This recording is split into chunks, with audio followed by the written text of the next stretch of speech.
Boa tarde a todos, bem-vindos a esta mesa redonda, a segunda mesa redonda desta fase de setup da Eurecaton.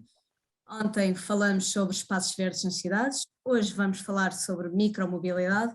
Meu nome é Marília Freitas, sou responsável de marketing e comunicação da LTP Labs, uma das 3 empresas que organiza a Eurecaton, a par com a Porto Business School e a nós. Todos os anos a Eurecaton aborda um dos objetivos de desenvolvimento sustentável definidos pelas Nações Unidas, e este ano trazemos a temática das cidades sustentáveis.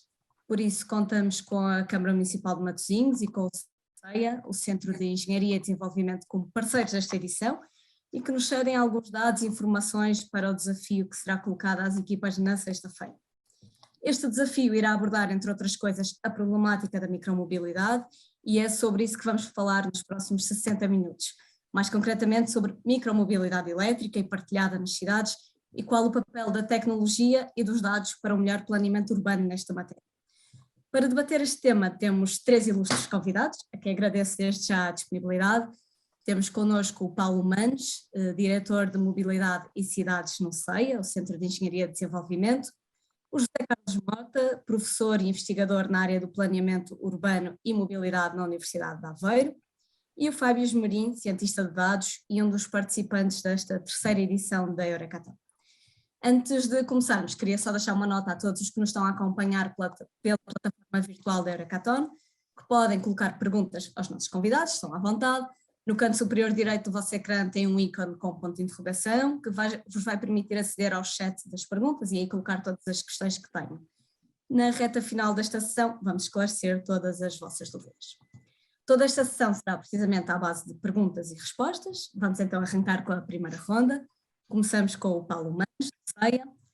Paulo, quando falamos em micromobilidade elétrica, surge-nos logo a imagem das plataformas de partilha de bicicletas ou trotinetes elétricas, por exemplo. Nos últimos tempos, o CEIA, em parceria com a Câmara Municipal de Matosinhos, tem estado a realizar um projeto piloto, precisamente de partilha de bicicletas e trotinetes elétricas na cidade. Queria que falasse um pouco deste projeto, como é que tem estado a monitorizar e quais é que foram as principais conclusões até agora. Ok, antes de mais, obrigado pelo convite e para mim é muito interessante estar nesta Eurecaton. Basicamente, o que o CEIA e Matosinhos querem fazer em termos de micromobilidade é de começar a oferecer aos cidadãos de Matosinhos a possibilidade de usarem estes serviços com o intento, principalmente, de tentar reduzir o número de emissões resultantes de CO2 resultantes da mobilidade, que normalmente tem sido feito por carro e normalmente carro individual, portanto só uma pessoa no carro, e a ideia é de tentar oferecer outros serviços de mobilidade, portanto de micromobilidade, em que permite não só a redução das emissões, mas também a possibilidade de se mover de forma diferente e de criar mais oportunidades dentro da cidade. Falamos disto não só em termos de ir de A a B com bicicleta, mas se evitamos, por exemplo, o carro, permitir-nos também ter mais disponibilidade de, por exemplo, reduzir o estacionamento, a pressão no estacionamento e, claro, a pressão no trânsito. A ideia é de criar uma plataforma que, de certa forma, recompense os comportamentos relacionados com emissões mais reduzidas e de, a partir daí, conseguirmos definir, de certa forma, recompensas que possam ser dadas a todos os utilizadores desse sistema e que podemos demonstrar que tenham efeitos realmente concretos em termos de mobilidade. Essa é a principal intenção. E claro, é mostrar que a mobilidade e a micromobilidade é uma solução e é uma solução atrativa para muitas das viagens que nós fazemos. Não é tentar oferecer uma mobilidade em que toda a gente anda de bicicleta para todas as viagens, claramente não. E daí a ideia de ser compartida, em que, como parte de uma mobilidade, de um ecossistema, que possamos tentar entender como é que a micromobilidade pode ter um papel. Portanto, não é só a viagem de casa para o trabalho sempre de bicicleta, mas são viagens pequenas até ao comércio local e até interfaces de transportes, que também é importante. Portanto, o last mile, ir desde a estação do metro até casa, e portanto, esse é um dos principais pontos que nós queremos fazer e que estamos a tentar desenvolver juntamente com Matosinhos. Em termos de resultados, pronto, temos portanto, reflexão relativamente ao uso e aos problemas que as pessoas têm com bicicletas, mas para mim, como digo, uma das principais coisas é vermos as pessoas a usarem as bicicletas e as trotinetas a pontos de ligação de outros sistemas de transporte. Portanto, não só fazer a viagem de A a B, mas usar a interconectividade com outros meios de transporte e considerar isto como um ecossistema e não como componentes individuais. Portanto, deste projeto piloto, a principal conclusão que se pode tirar até agora é que as pessoas utilizam a micromobilidade para fazer essas ligações a outros meios de transporte. Sim, é isso? Algumas coisas, sim. Ok, muito interessante, sem dúvida. E certamente com impacto também no planeamento urbano, tanto do presente como do futuro, certamente. Exato. Mais do futuro, claro. Sim, precisamente sobre esse ponto, José Carlos Mota, enquanto investigador na área de planeamento urbano e da mobilidade, na sua opinião, o que é importante garantir ao nível do planeamento urbano para que este tipo de projetos como este piloto, tenha sucesso? Mas antes de mais, boa tarde Marília, boa tarde a todos, obrigado pelo convite. Pois, em primeiro lugar, perceberam de onde partimos, não é? E qual é, quando estamos a falar desta micromobilidade e, sobretudo, a possibilidade dela ser feita em bicicleta, que é a grande alternativa, eventualmente elétrica, aumentando o seu, não só o last mile, mas aumentando o seu potencial de deslocação. Como sabem, a bicicleta está estudada como um dos transportes mais rápidos e mais eficientes até a 3 km, em cidades com algum nível de congestionamento, e sendo elétrica, aumentando quase até aos 10 km de deslocação. Portanto, tem este potencial. Acontece que a bicicleta e este tipo de introdução da micromobilidade tem que ser olhada e compreendida num contexto urbano que não está preparado para este tipo de utilizadores. Nós, como julgo que todos sabem, somos um país em que mais de 60% das locações são feitas em automóvel, e não só em automóvel, mas no automóvel com uma condução agressiva e portanto, geradora de um número muito elevado de acidentes, e, portanto, a pergunta que se deve colocar é como é que conseguimos criar condições para que a ambiência urbana, o ambiente urbano, o espaço público, seja mais amigável destas novas formas de mobilidade. O ponto de partida não é muito famoso, porque só 1% de utilizadores dos modos ativos ligados à bicicleta, ou os modos equivalentes à bicicleta e à bicicleta elétrica, pelo menos de acordo com os censos de há 10 anos atrás, estamos a falar de uma percentagem muito reduzida. E a pergunta que se faz é como é que conseguimos que estes 1% passem para aquilo que é a ambição que o governo tem, são cerca de um valor próximo da média europeia, que são 7,5%. O que é importante perceber é que este salto não passa, e aumentar de 1% para 7,5%, isto equivale, para vocês terem uma ideia, que todos os utilizadores de automóvel de Lisboa, de Porto, de Odivelas e de Sintra deixem de andar de bicicleta e deixem de andar de automóvel e passem a andar de bicicleta. Estamos a falar de uma enorme modificação de hábitos de deslocação.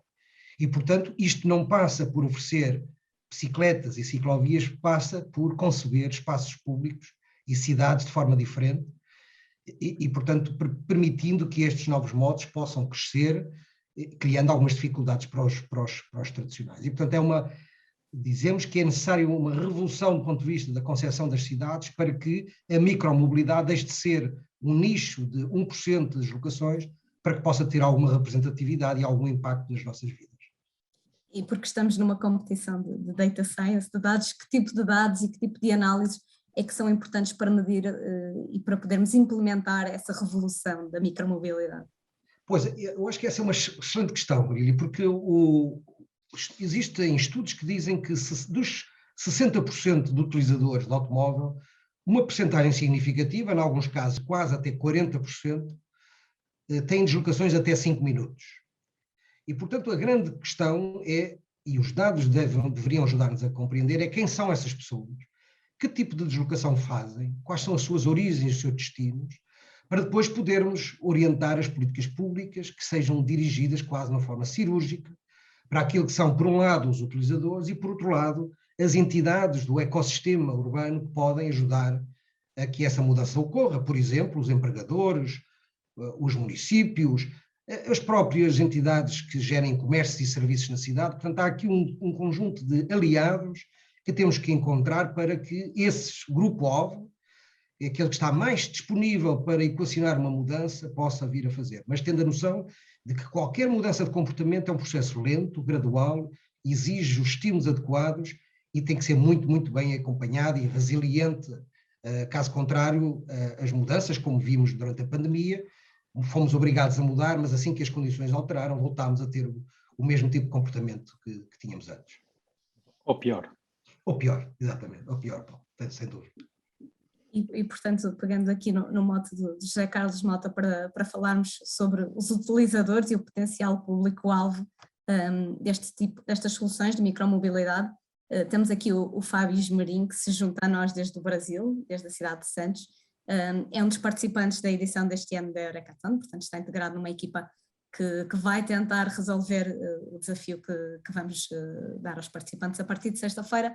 Fábio, diz-nos, és um utilizador da micromobilidade, das bicicletas ou trotinetes, por exemplo? Boa tarde, Marília, muito obrigado. Boa tarde a todos. Muito obrigado pelo convite. Sim, na minha cidade nós temos uma infraestrutura até que tende a você utilizar bicicletas, com muitas ciclovias. Eu moro numa cidade praiana, né, litorânea, e tudo que nós fazemos por aqui dá para fazer bastante coisa com bicicletas e patinetes, né? Então, a gente tem um comportamento, por ser uma cidade que incentiva o hábito saudável, esportes, então é muito comum as pessoas transitarem, se locomoverem através de bicicletas e trotinetes elétricas também. E para que tipo de deslocações é que as pessoas usam as trotinetes ou as bicicletas? Para ir para o trabalho, para ir até atividades de lazer, até restaurantes? Em que tipo de situações é que tu vês isto acontecer no dia a dia? Principalmente trabalho, casa-trabalho, né?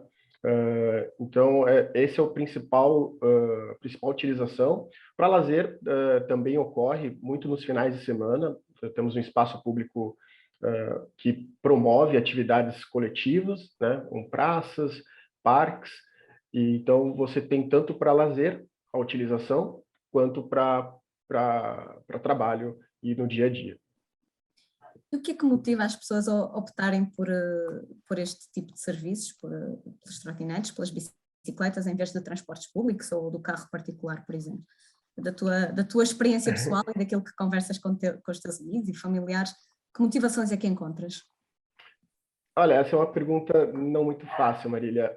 Como o próprio professor José disse agora há pouco, é uma mudança de comportamento. Não é uma coisa simples, não é uma coisa rápida, é uma coisa que demora, porque envolve hábitos. Eu acredito que a primeira motivação para uma adesão a esse tipo de mobilidade é a infraestrutura da cidade, um ecossistema que promova a utilização de uma bicicleta, de uma trotinete, etc. Então, ciclovias, segurança, pontos de apoio entre o seu destino, não só ir do ponto A ao ponto B, mas esses pontos de parada, last mile, né, como a gente diz, mas a infraestrutura e a própria segurança de você ter acesso fácil a esse meio de transporte, acredito que seja o principal motivador. Na tua opinião, a digitalização destes serviços, por exemplo, o facto de existirem plataformas, de poderes aceder facilmente através do telemóvel, por exemplo, saber onde é que estão as bicicletas ou as trotinetes, no caso de serem as plataformas de partilha de bicicletas e trotinetes, achas que esta digitalização facilita a adoção deste tipo de mobilidade por parte dos cidadãos? Totalmente, Marília. Acredito que hoje a maioria das pessoas utilizam o smartphone, utilizam os seus aplicativos para diversas tarefas. Então, a utilização de um aplicativo, a digitalização para a utilização do meio de transporte, seja ele uma bicicleta ou até mesmo um automóvel, né? Um táxi, enfim, eu acredito que isso impulsiona sim e facilita essa adoção por conta da segurança e da facilidade e agilidade na utilização do serviço. Obrigada, Fábio. Tivemos aqui um bocadinho da experiência brasileira. Em Matosinhos, Paulo, este tipo de dispositivos, Matosinhos e não só, este tipo de dispositivos estão espalhados um bocadinho por toda a cidade, nomeadamente estas plataformas de partilha, postos de partilha de bicicletas e trotinetes. Que tipo de planeamento é feito para o dimensionamento da rede e dos pontos de distribuição? Como é que se planeia isto? Ok, foi muito por aquilo que o José Carlos disse antes, em termos de tentar entender as origens e o destino, e também os movimentos e o porquê dos movimentos, em que tipo de classe, portanto, de rendimento das famílias, toda essa parte tem que ser analisada. Portanto, é uma análise muito, muito complexa, não que se faz em todas as cidades, não estou a dizer é complexa no sentido de entendimento, mas que se faz na maior parte das cidades, por todo o mundo, e para a micromobilidade agora torna-se um pouco mais difícil, mas quando nós pensamos em bicicletas, em trotinetes, uma coisa que têm, que é muito diferente do carro ou mesmo do autocarro, é que apesar de necessitarem de alguma infraestrutura, não é essencial ao seu funcionamento. Nós não deixamos de andar de bicicleta porque não temos uma ciclovia. Mas se não temos uma faixa para andar de carro, as pessoas não andam porque não faz sentido. E, portanto, a necessidade de adaptação da infraestrutura vem com o aumento da demanda. E é sempre como a galinha ou o ovo, o que é que vem primeiro? A demanda ou as trotinetes, e, portanto, esta necessidade. Há situações em que cada vez mais começamos a pensar que faça sentido ter micromobilidade como parte de toda a oferta. Eu dou um exemplo muito, muito simples. Eu conheço uma companhia, por acaso, no Dubai, que não tem nada a ver com isto, mas em que, para reduzir os custos de estacionamento dos seus empregados, decidiu fazer um parque de estacionamento a cerca de 1 ou 2 quilómetros de onde estavam, e o resto da viagem seria feita com micromobilidades e com trotinetes. A um ponto em que, quando começaram às vezes a ver que havia, por exemplo, não havia trotinetes suficientes para levar tanta gente de um lado para o outro, em que eles próprios começaram a oferecer as trotinetes aos empregados que punham na mala do carro e, portanto, usavam. E essa é que é a parte difícil, é como é que nós começamos a pôr a demanda, a entender a demanda com aquilo que vamos pôr, os dispositivos. Quantos é que vamos pôr? Como é que vamos pôr? Há várias formas de o fazer, há estudos para o fazer, não é impossível, mas é sempre um pouco difícil. E é muito difícil ainda quando estamos a falar também em modelos de negócio, porque sem ter a demanda o negócio também não funciona. E, portanto, às vezes é um pouco de, não de intuição, mas de tentar entender exatamente o que é que se vai passar, como é que se vai passar. É muito difícil ter uma gestão, por exemplo, desses devices, seja a bicicleta ou a trotinete, que sejam danificados, que estejam avariados.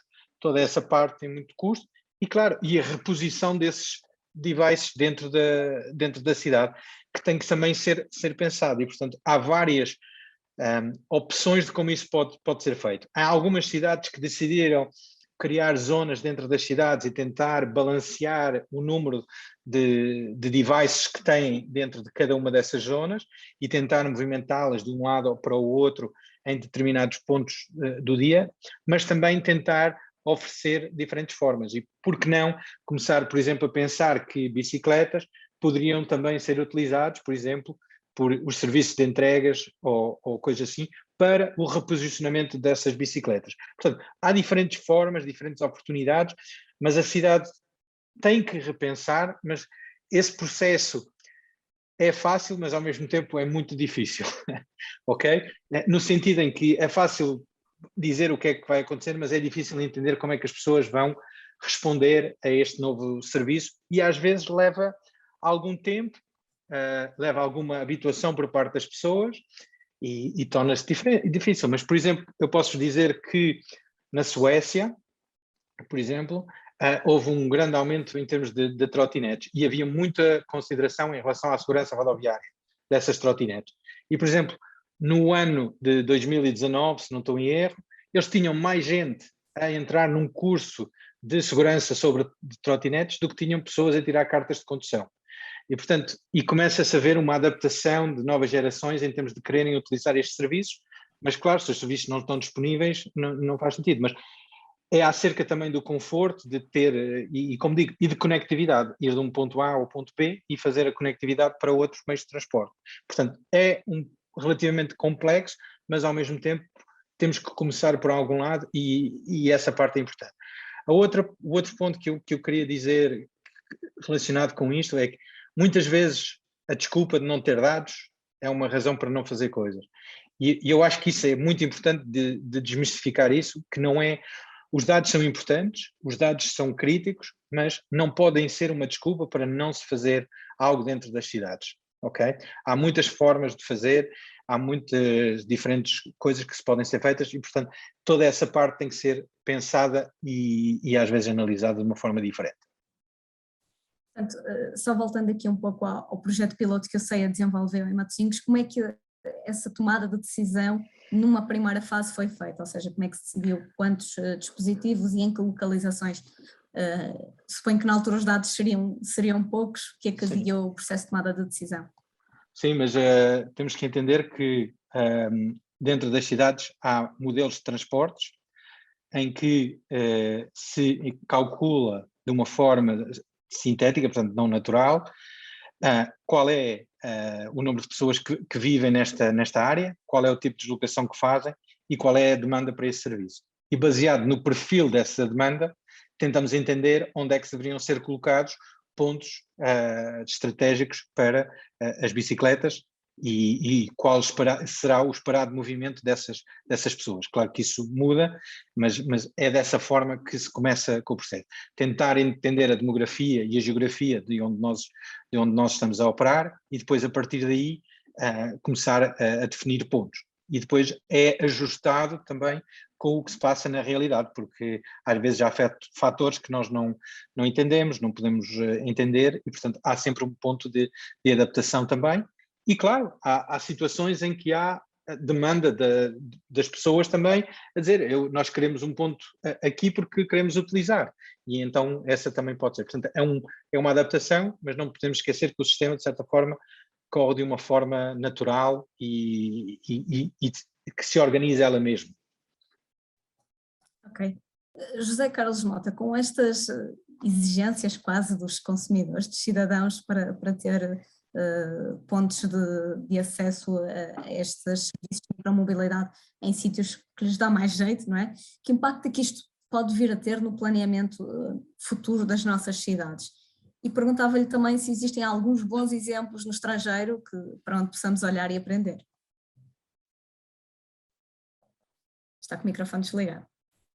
Depende do tipo de serviços de micromobilidade que estamos a falar, não é? Os serviços de micromobilidade, por exemplo, os bike sharing, não é? É crítico. O sucesso dele depende muito da capacidade de nós programarmos bem onde estão a localização das docas e a capacidade de armazenamento e a gestão, a logística de transporte das bicicletas dentro deste território, não é? E, portanto, o bom resultado que em Lisboa ocorreu, eu diria que se calhar às vezes temos bons exemplos locais e, portanto, se calhar vale a pena olhar para os que estão próximos. Parece-me que é um exemplo dessa boa capacidade de planeamento desta rede. Naturalmente que esta rede de micromobilidade tem que estar articulada com outras redes, ela não vive per si.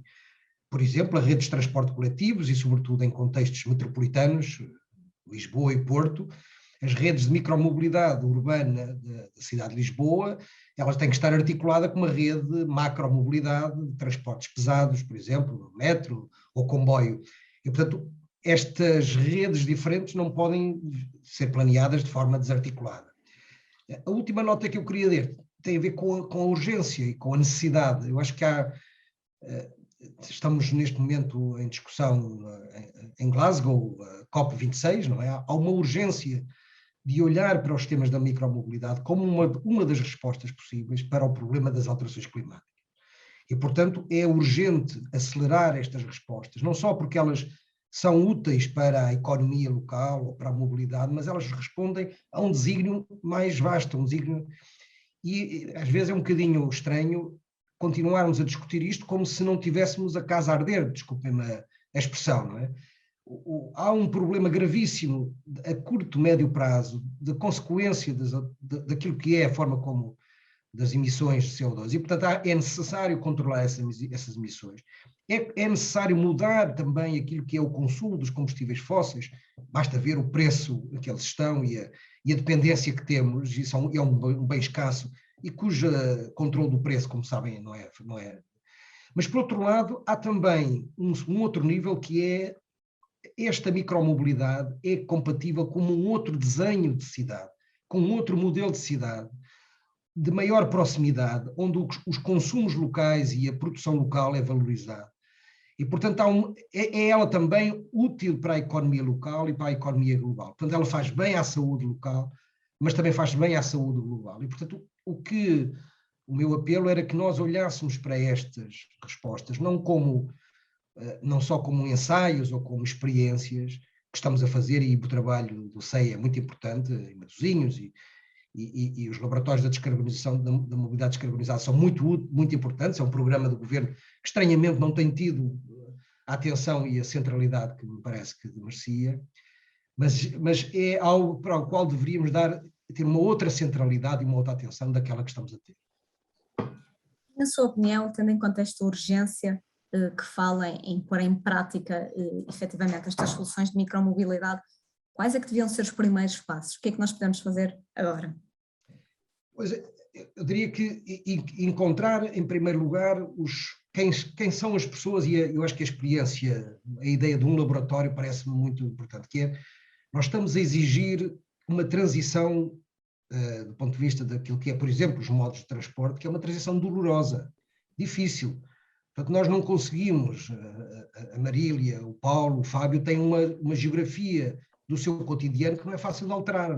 O sítio onde trabalhamos e o sítio onde vivemos têm uma determinada resiliência, uma determinada falta de elasticidade. Tudo o que significa que temos que ir à procura de quem são as pessoas que estão mais disponíveis para fazer essa transição. E, em segundo lugar, temos que experimentar alternativas e as infraestruturas, os equipamentos, as tecnologias podem ajudar para fazer uma coisa muito importante, que é experimentar. A ideia do experimentar a mudança é aquela que nos confere capacidade para podermos deixar de a olhar como um momento pontual, mas para que ela passe a ser a nossa nova rotina. Acontece que estas novas rotinas precisam de ser acompanhadas, porque elas não ocorrem, quer na nossa vida individual, quer na vida das empresas, elas não ocorrem. Curiosamente, houve um domínio, que é o da micrologística urbana, não é? Das entregas ao domicílio, que foi o domínio que cresceu muito exatamente até pela crise pandémica, que lhe deu um impulso suplementar. Mas, mesmo assim, há uma enorme irracionalidade naquilo que é a falta de coerência e de organização desta logística. Porque nós temos, por exemplo, 50 restaurantes numa cidade e cada uma delas tem o seu sistema de logística de entrega ao domicílio. Eventualmente há outras empresas que fazem serviços combinados, não é? Mas há uma falta de planeamento também das várias redes logísticas e isto obviamente que se traduz por um lado numa ineficiência de cada um dos sistemas e por outro lado numa irracionalidade do seu próprio benefício, não é? Portanto, significa que a palavra-chave é nós temos que planear a transição e isto implica política pública, implica que em particular as autarquias assumam esta liderança e os governos nacionais que deem os meios necessários para que elas possam ser testadas, experimentadas e depois continuar. E, portanto, para esse planeamento, os dados serão certamente muito importantes. E agora coloco a questão tanto ao Paulo como ao José Carlos. Quais são os dados mais relevantes a ter em conta neste planeamento? Serão os dados das frotas, das viagens, de estacionamento, manutenção, acidentes, eles são todos igualmente relevantes? Como é que cada um deles pode contribuir? Eu posso começar. Depende daquilo que nós queremos saber.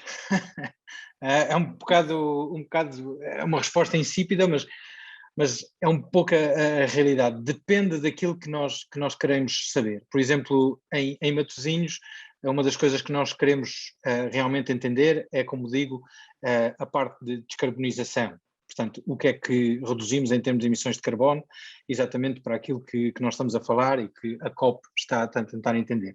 Por isso, para nós, tudo o que é entender a viagem e todo o processo da viagem é muito importante, ok? Porque permite-nos ter essa visão. Mas, quando estamos a falar de tentar entender qual é o efeito realmente que a micromobilidade tem dentro da cidade, os dados serão ligeiramente diferentes, no sentido em que necessitamos de mais ou menos detalhe, ok? Porque, claro, quanto mais detalhe temos, maior são os custos de aquisição desses dados. E, portanto, há um jogo um pouco de balanço para tentar entender essas coisas. A vantagem que temos é que na micromobilidade, em especial elétrica, é que os aparelhos são sensores eles mesmos e, portanto, podem nos dar grande parte dos dados que nós precisamos. E, portanto, isso é com tudo. E, portanto, aquilo que nós temos é perfeitamente muito útil. Eu dou um exemplo. Por exemplo, durante a pandemia, toda a gente teve que mudar e, portanto, todas as cidades tinham, que toda a gente chama de Big Data, não é? Muitos dados, muita complexidade de dados, mas quando foi a necessidade de termos os dados para, por exemplo, tentar entender o comportamento de bicicletas porque queríamos fazer este pop-up bike lanes, tudo isso, tínhamos Big Data, mas não tínhamos nenhum dados sobre as bicicletas. E, portanto, o que é preciso às vezes não é a quantidade, ou é a qualidade e os dados certos para aquilo que nós queremos fazer. Ok? E essa parte é muito importante. E por isso é quase impossível dizer este dado é mais importante para o outro, porque depende da sua aplicação. E o que é difícil é definir as arquiteturas em cidades para que os dados sejam usados de uma forma coerente e que realmente tragam benefício. E é essa parte que às vezes não é tão fácil. E, portanto, os dados certos para a situação certa é extremamente importante. Definir a situação certa é dependente da cidade, dependente da situação, muitas vezes é difícil e é esse o desafio que as cidades, os operadores, todos têm. Concorda, José? Vejo aí a assinar com a cabeça, sim. Sim, sem dúvida, eu sublinho tudo o que o Paulo disse. Aliás, nós estivemos envolvidos num projeto com o Estado do Porto e Aveiro, chamada um projeto Boost, em que a ideia foi exatamente, uma das dimensões foi calcular o valor económico da bicicleta e a perceber aquilo que é as poupanças, o que são as poupanças da não utilização da utilização da bicicleta, portanto, da não utilização, poupanças em termos de redução da utilização de combustíveis, poupanças em termos de CO2, poupanças para benefício para a saúde das pessoas, não é? Poupança do ponto de vista da conta da saúde, não é? Do peso que eles têm, e benefício também económico para a economia local. Há estudos que provam que as ruas de bicicletas têm, os vendedores dos comércios vendem mais do que em ruas de tráfego automóvel. Portanto, está comprovada a evidência que prova, mas esta evidência, como o Paulo disse muito bem, ela depende do objetivo. Se nós queremos evidência para convencer um autarca a apostar na criação de infraestruturas, como em Lisboa aconteceu, saber que há contadores que medem o número de passagens de bicicletas, isto é muito importante, mostra uma evidência do aumento daquela infraestrutura, ou do aumento daquele tipo de micromobilidade. Esta é uma evidência que é importante. Uma outra evidência é a dos comerciantes, não é? O comerciante que percebe que pelo investimento da infraestrutura, de estacionamentos, de um espaço público mais acolhedor para a bicicleta, isto tem diretamente benefícios para as vendas do seu negócio. E os empregadores, eu estive agora recentemente em Copenhague, em que o ministro dos Transportes deu um exemplo de um empregador que ofereceu uma bicicleta a cada um dos seus trabalhadores. Não foi, a razão que se prende desta oferta não foi por ser um benemérito, por ser uma atividade de responsabilidade social, foi porque ele percebeu que havia um benefício direto com produtividade, com melhoria do estado de saúde, com motivação do seu trabalhador, que isso tinha uma repercussão na produtividade. Portanto, ele fez estas contas, ele tinha esta data, estes dados daquilo que é o impacto, por exemplo, da falta de assiduidade na produtividade, ou aquilo que é as pessoas adoecerem, ou as pessoas não estarem fisicamente tão bem, e o impacto que isso tem na produção ou na emergência da doença. Portanto, o que significa que, e eu sublinhava a sugestão do Paulo, que é, dependendo do objetivo que queremos, se queremos convencer decisores públicos, se queremos convencer os atores locais, se queremos convencer empregadores, e depois temos que ir encontrar o meio e o modo, a ferramenta adequada para medir e para obter esses dados e disponibilizá-los. E vamos então voltar aqui ao ponto de vista do utilizador. Fábio, enquanto utilizador, enquanto consumidor, que dados, que informação é que tu consideras mais relevante teres do teu lado para poder utilizar este serviço? O que é que tu gostavas de saber antes de pegares na tua bicicleta ou na tua trotinete? Eu gostava, na minha situação, é a disponibilidade, é a certeza de que assim que eu precisasse utilizar um serviço de micromobilidade, ele estaria lá e eu não ia precisar ficar esperando ou sentir a falta dele e não poder utilizá-lo naquele momento ou naquele dia.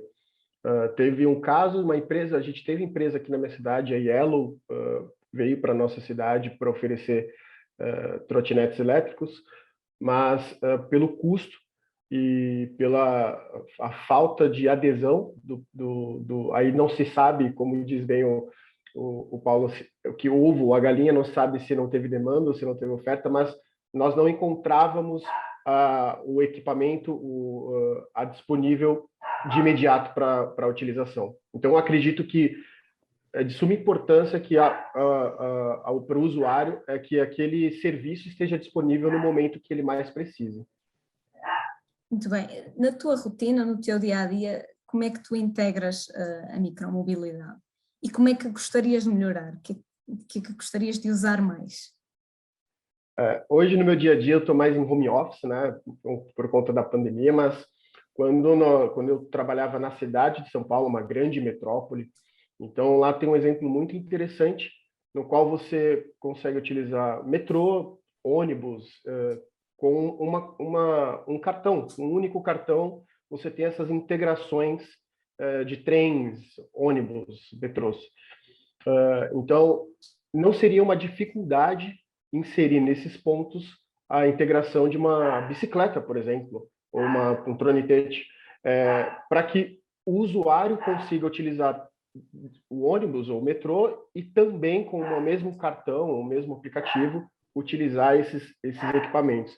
Então, eu acho que em grandes metrópoles, o que mais faltou ou falta nesse sentido, e aí depende de cada lugar, cada região, né, Marília? Isso é uma coisa particular de cada localidade, é essa facilidade de integração, no qual eu posso utilizar um ônibus, utilizar um metrô e em seguida eu posso utilizar uma bicicleta, por exemplo, para percorrer o meu outro trecho.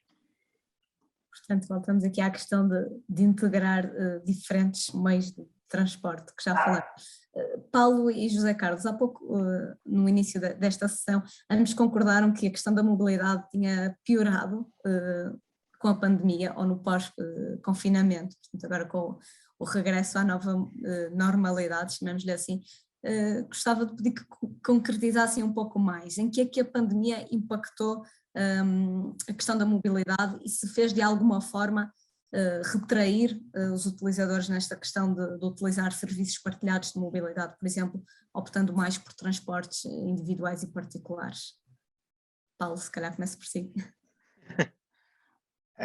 É um pouco difícil de dizer que de uma forma ou de outra, mas, por exemplo, aqui no Porto vemos algum pioramento em termos de trânsito, que pensa-se devido à pandemia e à incerteza das pessoas usarem transportes públicos. Em relação à micromobilidade, eu acho que o assunto, não sei, porque não tenho números para dizer, mas acho que há suficientes medidas de higiene dentro da utilização desses devices, desse sistema, que deveria dar confiança aos utilizadores. Em especial, como o Fábio disse, na situação de home office, em que tu tem que se fazer uma viagem pontual. E fazendo uma viagem pontual, a decisão torna-se: faço uma viagem pontual para ir ao escritório do carro ou com micromobilidade. O problema é quase sempre o mesmo. O carro está ali, eu pago o seguro, tenho gasolina, a percepção que eu tenho é que não me custa nada, mas na realidade custa, e portanto as pessoas fazem esta preferência. E quando, de certa forma, a pandemia vem num momento em que nós começamos a entender que estas mudanças estão a acontecer, e de certa forma talvez possamos ter andado um bocadinho para trás, mas a realidade tem que ser neste futuro. E não há, para mim, na minha opinião, não é uma coisa que seja, de certa forma, discutível ou que vai andar para a frente nessa direção. Mas é algo que nós temos que pensar. Há muitas oportunidades ainda relativamente à pandemia, e temos que as aproveitar da melhor forma. Agora, entender qual é a melhor forma de os fazer, ainda temos um pouco que aprender um pouco, porque não é fácil, porque as coisas continuamente estão a mudar. E é essa, às vezes, a dificuldade. Mas que temos que tomar algumas decisões, sim. Em princípio, por muito que pareça contraintuitivo, o aumento do combustível deveria ajudar neste processo, mas aparentemente nem tanto. O problema é a mudança de mindset. E isso é que é a parte que é difícil e que vai levar tempo, e que é uma coisa que não acontece do dia para a noite. Mas eu acredito que quando as pessoas experimentem e entendam estes serviços, que as coisas melhorem bastante. Há alguma, como disse, mesmo que seja de uma forma de lazer, dessas coisas todas, é interesse. Eu vi, por exemplo, em Lisboa, que tinham sistemas em que, quando uma pessoa comprasse o passo social, poderia utilizar 30 minutos gratuitos deste tipo de sistemas, exatamente para os educar e para lhe permitir esta experiência que permita esta mudança. E, portanto, esse é, de certa forma, um desafio da micromobilidade, e tentar entender como é que, como se integra em toda a cadeia de mobilidade, porque, na realidade, ir de micromobilidade para fazer 2 ou 3 quilómetros e depois deixar o carro e depois deixar o device em qualquer lugar é fácil. Deixar um carro e encontrar o estacionamento, toda essa parte, é relativamente mais complicado. Mas, portanto, para mim é a mudança de mindset que tem que acontecer e que é inevitável, de certa forma, mas que às vezes é dolorosa, às vezes é. Pois não é fácil responder, Marília, porque acho que eu acho que nós tivemos as duas coisas. Eu acho que temos que, por um lado, a pandemia ajudou-nos a experimentar. Não é? Nós fizemos, e houve muitas pessoas que experimentaram andar de bicicleta, experimentaram andar a pé na proximidade das suas lugares de residência. Portanto, experimentaram fazer novas formas de micromobilidade. Acontece que esta experiência tem um capital de aprendizagem que pode não ser já ativado, mas eu acho que, e tenho, obviamente que isto é uma especulação, mas tenho a ideia de que este capital de experiência fica armazenado até que ela possa ser ativado quando houver uma alternativa, e como o Paulo estava a sugerir, organizada, estruturada, que responda àquilo que são as nossas necessidades de mobilidade, que é de casa para o trabalho, ou de casa para o lugar de cultura ou de diversão, para substituir aquilo que são as nossas deslocações cotidianas. Naturalmente, o que é que aconteceu na Europa? É que houve municípios e houve cidades que compreenderam a necessidade de acelerar a mudança. Em Paris, por exemplo, não estamos a falar de uma cidade pequena, estamos a falar de uma cidade capital de França e com uma dimensão grande, a autarca, a Anne Hidalgo, compreendeu que aquilo era o momento de acelerar a necessidade de utilizar a micromobilidade.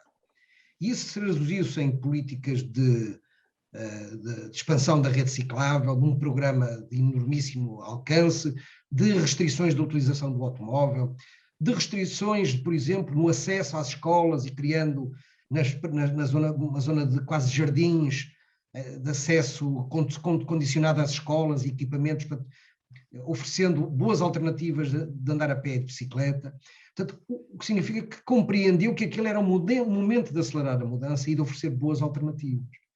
O que acontece é que em Portugal, isso aconteceu em alguns casos, em Lisboa houve essa experiência das ciclovias pop-up, houve uma expansão e um planeamento muito bom da bicicleta da gira. No Porto houve as experiências não da micromobilidade, mas do encerramento das ruas pedonais temporárias. Mas o que aconteceu foi que no resto do país não houve muito, não se aproveitou esta mudança. E o que aconteceu foi que o receio que as pessoas tinham em usar o transporte coletivo transformou-se no voltar ao automóvel. No momento em que o transporte coletivo estava a ganhar uma posição muito forte por causa dos espaços, do valor da redução dos espaços. Portanto, o que significa que houve um momento em que podíamos ter feito acelerada a transição e não o conseguimos fazer, ou ainda não o conseguimos fazer. Posso fazer uma coisa? Eu, por coincidência, na minha anterior vida, eu estive envolvido no Conselho de Mobilidade da cidade de Paris, com a Mayor Hidalgo, exatamente a discutir este tema. E tenho que dizer que a ideia da Presidente da Câmara, a Hidalgo, foi de usar os Jogos Olímpicos como catalisador de todas estas mudanças. E as mudanças, como dissemos, foram focalizadas em reduzir o número de carros dentro da cidade, reduzir o limite de velocidade para 30 km por hora em toda a cidade e a percebermos que vai dizer, ok, a partir de 2030 não haverá carros de combustão interna dentro da cidade de Paris. Porquê? Porque vai querer, ao mesmo tempo, criar toda a infraestrutura necessária e todos os serviços necessários para mobilidade de uma forma suave e partilhada com todos, para que as pessoas não consigam fazer a adaptação que necessitamos todos para veículos elétricos, para veículos individuais, e ao não poderem fazer essa adaptação, que experimentem e comecem a usar outros serviços de mobilidade. E aí que fiquem cativos desses serviços de mobilidade e que não vejam a necessidade de ter um carro individual numa cidade como Paris. Claro que Paris tem a sorte, ou não, talvez não tão sorte, mas as coisas acontecem, que tem o catalisador dos Jogos Olímpicos de 2024, que lhes permite fazer todo esse investimento.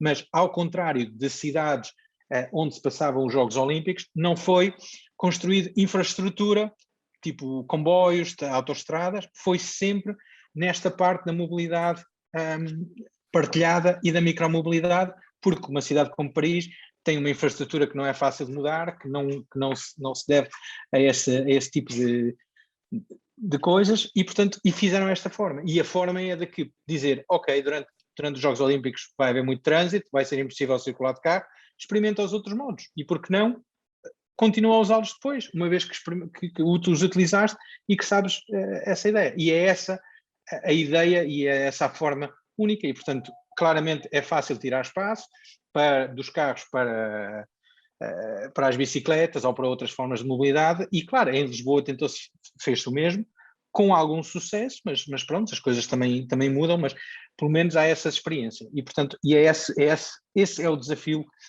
que algumas das cidades têm hoje em dia. Paulo, isso vai precisamente aqui de encontro a uma das perguntas que recebemos da nossa audiência, e vamos abrir então esse espaço de resposta a questões dos participantes e da Eurekaton.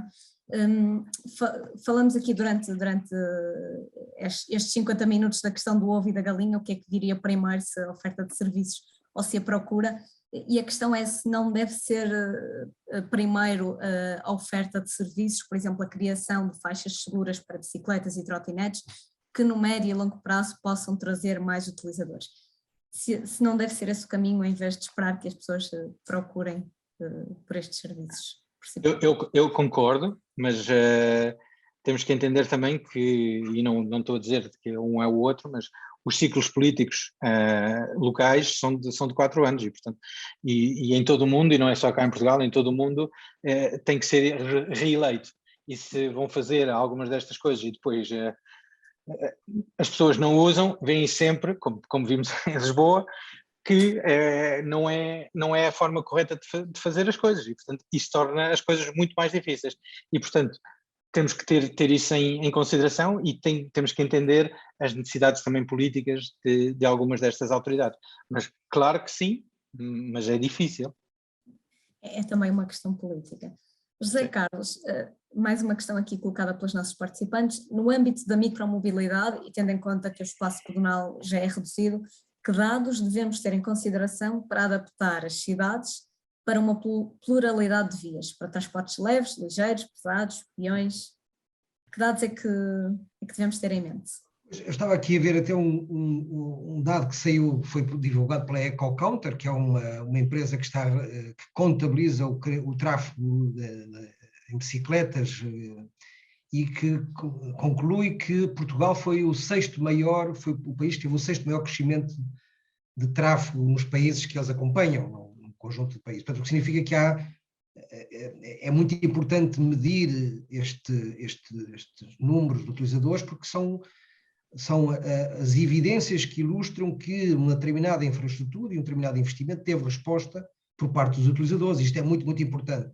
Tem um bocadinho a ver com a pergunta anterior, que é o que naturalmente precisamos de infraestrutura, mas depois também precisamos de que os utilizadores já mostrem. Isto significa que chama-nos a atenção de um outro problema montante, que é como é que planeamos esta rede, como é que a ajudamos a conceber, porque muitos dos problemas, eu estou convencido que, obviamente, é muito difícil, eu não sou cientista político para perceber o que é que aconteceu em Lisboa, mas tenho alguma dúvida que tenha sido por esta razão das ciclovias. Eventualmente ela tem depois uma mediatização muito grande, mas a percepção que tenho é que falta, e isso sim, falta, e muitas vezes temos que compreender qual é a velocidade da mudança, não é? Porque às vezes podemos exagerar na velocidade e isso significa que às vezes falhar naquilo que é a capacidade de explicar, de envolver e de ganhar mais aliados, não é? É muito importante que nestas decisões e os dados suportem mudanças de comportamento. Mudanças de comportamento podem ser aliados do tecido económico, mudanças de comportamento que são as pessoas, o cidadão comum, mudanças de percepção, porque os decisores percebem, eu investi na criação de uma ciclovia e o padrão de mobilidade mudou e de repente temos mais 10 ou 20% ou 30% ou mais. Portanto, a questão que eu colocaria como crítica é a necessidade de um processo pedagógico e de envolvimento dos cidadãos na discussão desta mudança. Porque muitas vezes ela é muito top-down, não é? É muito dirigida, e às vezes é muito bottom-up, muito fragmentada, muito com base em esforços voluntaristas, e eu diria que nem um nem outro consegue dar a solução adequada, que é uma mudança estruturada e estrutural do sistema. Não é uma mudança de picos, não é? Que foi o que aconteceu durante a pandemia, e como não está estruturada em opções consequentes, ela depois retorna, e às vezes até retorna a posições mais atrás do que partimos. Precisamente sobre essa mudança, aqui um dos nossos participantes diz que, ouvindo aqui a nossa conversa, parece-lhe que a mudança não está tanto ligada ao desenvolvimento de novas formas de mobilidade, mas sim na utilização mais eficiente das opções que já existem. E a questão é se desenvolver este novo olhar é o grande desafio que se coloca hoje em dia. E deixo também a questão aberta ao Fábio para nos fornecer aqui o ponto de vista do utilizador. Como é que nós podemos desenvolver este novo olhar e se é esse o grande desafio para os utilizadores? Fábio? Não sei se o grande desafio, como o José colocou, envolve, a gente já falou por aqui hoje, que é o comportamento. Existe um viés, né, um bias do comportamento humano, present bias, né, o viés do presente. Quando você coloca os benefícios que envolvem a micromobilidade, você escolher ir de bicicleta ao invés de utilizar o seu automóvel, o seu carro, para ir ao seu destino, envolve redução de custo, CO2, né, uma vida mais sustentável, mas para o ser humano, para nós, aquilo fica muito distante, fica muito longe de você entender os benefícios naquele momento. Então, acho que o grande desafio desse novo olhar que precisa ser feito junto com a parte governamental, né, não só dos cidadãos, mas que envolve, sim, esse incentivo, como nós podemos mostrar para os usuários, para as pessoas, que a bicicleta, que essa micromobilidade tem um benefício no qual ela possa entender naquele momento, no presente. Porque você falar que ela vai ser saudável fica um pouco distante do ponto de vista psicológico, né, comportamental. Então, é um desafio muito grande, muito por conta disso. Esse é o ponto até que eu queria colocar aqui na mesa. Ok, muito obrigada, Fábio. José Carlos, aqui outra questão relacionada com a cidade de 15 minutos, com o conceito de cidade de 15 minutos. A questão é se continua a ser um conceito relevante hoje em dia e que fatores é que são interessantes de analisar para explorar respostas nesse caminho. Pois é bom colocarmos na agenda da micromobilidade ou da agenda da proximidade e articulá-la com a da micromobilidade, porque claramente o tema eu não gosto particularmente da referência aos 15 minutos, porque ela marca uma espécie de uma delimitação em torno daquilo que são proximidades, muitas vezes centrais às cidades, e nós temos um território, Lisboa e Porto, Aveiro, eu vivo em São Bernardo, não vivo no centro, e muitas vezes esquecemos de falar da micromobilidade das periferias, não é? Como é que a micromobilidade pode ajudar a responder aos desafios dos territórios não centrais. E eu também gostava da proximidade do sítio onde vivo, proximidade dos equipamentos e das redes de transporte. E, portanto, o desafio que eu deixava era como é que nós conseguimos colocar essa agenda de proximidade, não só na política da mobilidade, mas na política da nossa vida cotidiana. Do sítio onde trabalhamos, onde os nossos filhos têm as escolas, onde estão os equipamentos desportivos e culturais, e como é que conseguimos reorganizar as cidades de forma a que passamos menos tempo nas deslocações e, sobretudo, tínhamos um tempo de mais qualidade nos espaços e nos lugares onde trabalhamos e onde consumimos e onde nos encontramos. Isto significa que não é uma resposta de mobilidade, é uma resposta mais holística, e isto precisa também de impulsos, e chama a atenção, para concluir, um programa que a Comissão Europeia tem neste momento, que são das 100 cidades neutrais, carbono neutrais, são cidades, um desafio de apoio financeiro a cidades que queiram tornar-se neutras até 2030, do ponto de vista das emissões de CO2, e portanto acho que é um desafio que era importante que as cidades portuguesas e que as organizações que aqui estão presentes olhassem e estimulassem, que isto se considerasse e se marcasse como uma causa que nos mobilizasse. Precisamos de causas coletivas, e eu acho que esta de cidades de proximidade e de menor impacto no ambiente são dois temas que eu deixava. Boa apelo. Obrigada, José Carlos. Última pergunta da nossa audiência, aqui para o Paulo. No âmbito da micromobilidade, e tendo em conta que o espaço pedonal já é reduzido, em algumas cidades, obviamente, que dados é que devemos ter em consideração para adaptar as cidades para a pluralidade de vias de transportes? Eu creio que o José Carlos também já respondeu a esta pergunta, colocava-lhe na sua perspectiva, Paulo, apelava aqui à sua experiência também um bocadinho mais no contexto de Matosinhos. Eu acho que tem que haver uma vontade política, não é só acerca de dados, é uma vontade política de o fazer e de ter a coragem de o fazer também. E pronto, acho que é isso, não muito mais do que isso, porque, como digo, os dados são dados e são úteis para quem os entenda e para quem os queira analisar de uma forma correta, mas na realidade é uma vontade e temos que ter essa vontade. Muito obrigada, Paulo, muito obrigada aos três, o nosso tempo está a chegar ao fim, foi uma boa conversa ao longo desta última hora. Chegamos então ao fim desta mesa redonda, obrigada também a todos que estiveram desse lado do ecrã a acompanhar. Amanhã terá lugar a terceira e última mesa redonda desta edição da Eurekaton, antes de começarmos a grande competição. Contamos convosco amanhã, novamente, às 6 da tarde, para um debate sobre transportes públicos nas cidades. Até amanhã, boa noite a todos.